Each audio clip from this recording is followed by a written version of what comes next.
Welcome, traveler, to the ruins of Mycenae. My name is Herodotus, and I am a traveler from Hyrcanassus. I retrace the cause of various events, such as wars and great calamities. I describe what I see and record what I'm told, all with the aim of providing a better understanding of why these things occur. Look for me to introduce you to many sites. It is humbling to stand in the remnants of such a great civilization. Looking at these ruins, I am reminded that the past is never as far behind us as we think.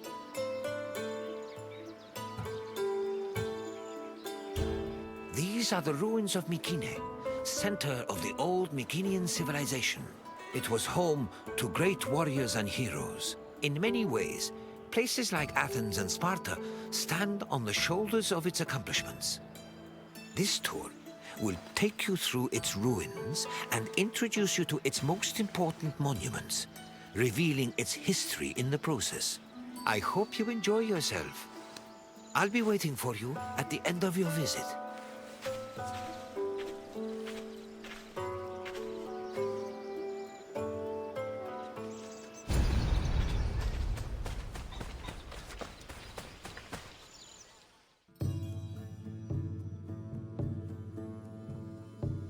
The Mycenaean civilization flourished in the Late Bronze Age between 1600 and 1200 BCE. During this period, it was mainly located in the Peloponnese and central Greece. Mycenaeans were known for exploring distant lands. Notably, they battled the Hittite-allied city of Walusa in a conflict that was believed to be the inspiration for Homer's Trojan War. But the Mycenaean people didn't only travel to fight. They learned much from their neighbors, the Minoans of Crete, such as how to write syllabic script on clay tablets. Such tablets provide evidence that Mycenaeans spoke an early form of Greek. They also tell of how great Mycenaean kings ruled over their warriors from opulent palaces in places like Mycenae, Thebes, and Knossos.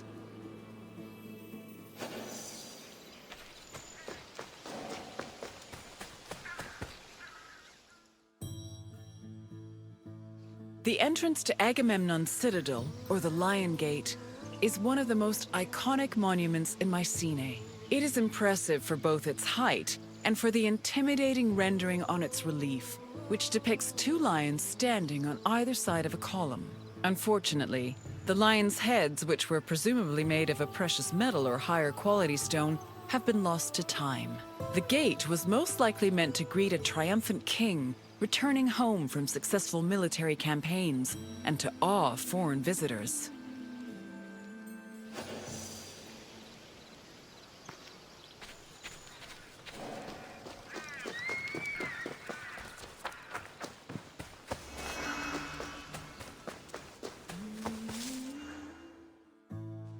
When these shafts were discovered by archaeologist Heinrich Schliemann in 1876, he believed the 6 gold-filled graves to be connected with the family of the great king Agamemnon, even going so far as to proclaim a gold mask he found within to be the death mask of Agamemnon.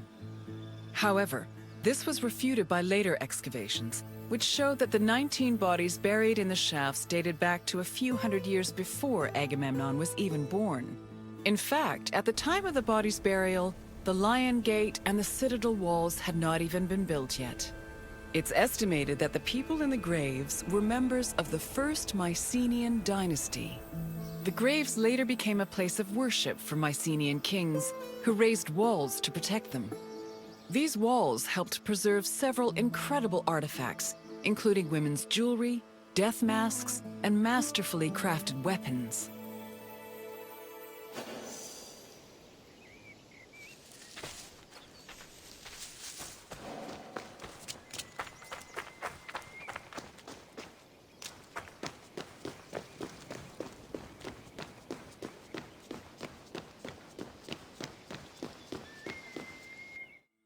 By 1250 BCE, Mycenae was at the height of its power, and its living quarters and workshops were numerous. Houses were built everywhere, from the top of the palace's hill near the king's residence, to the slopes and terraces within the walls, to the nearby hills outside the citadel. At one point, the citadel's walls even had to be enlarged to make room for more quarters. The people who lived inside the citadel were those with high status in either the military, religious, or administrative sectors of the kingdom. This is reflected by the ceramic and metal vessels inside the houses, as well as their painted plastered walls.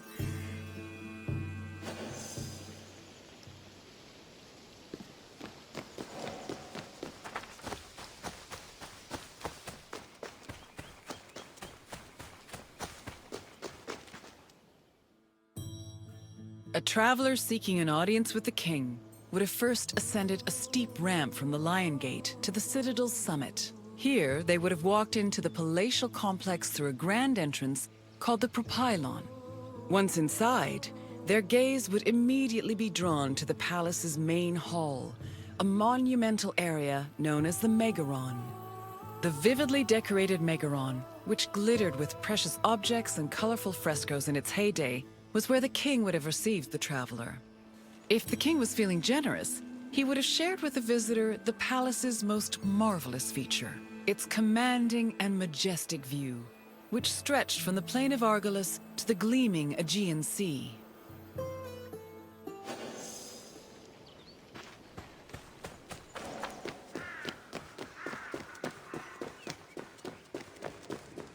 It was in this palace where a legendary Mycenaean king like Agamemnon would have held court. According to Homer and other poets, Agamemnon led the Greeks in the sack of Troy. Stories say that he was a fearsome warrior on par with Achilles, but also an overly ambitious and arrogant ruler.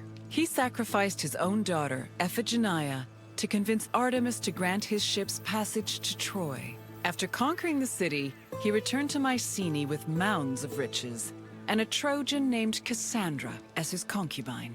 Agamemnon's wife, Clytemnestra, was not pleased with her husband's sacrifice of their daughter. She plotted to murder her husband out of anger.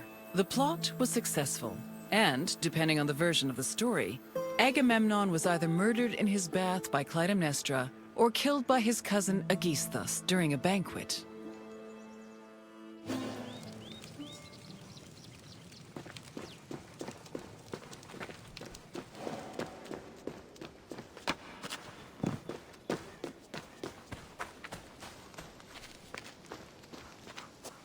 You've completed the tour.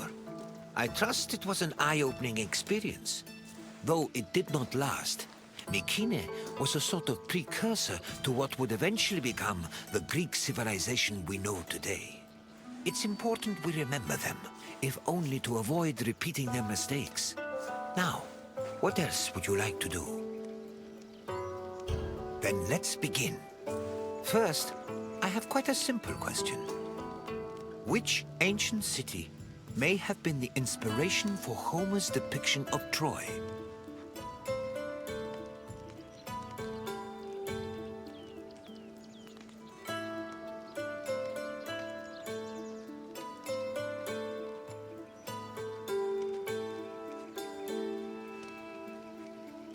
Yes, the Mycenaeans' conflict with the city of Wilusa allegedly inspired Homer's Trojan War.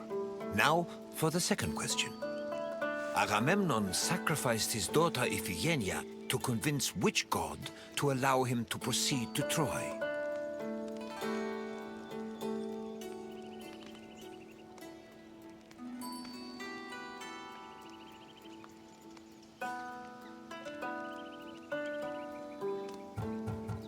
Yes, Agamemnon sacrificed Iphigenia to reconcile with Artemis, who then allowed his ships to pass to Troy. Now, one last question. What was the name of Agamemnon's Trojan concubine?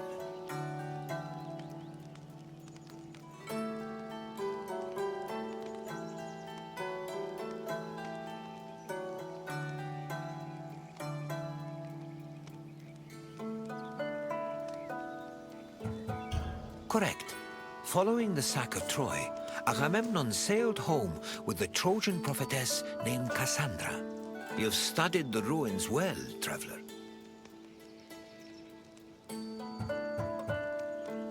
Then, I suppose this is farewell. At least for now. Safe travels.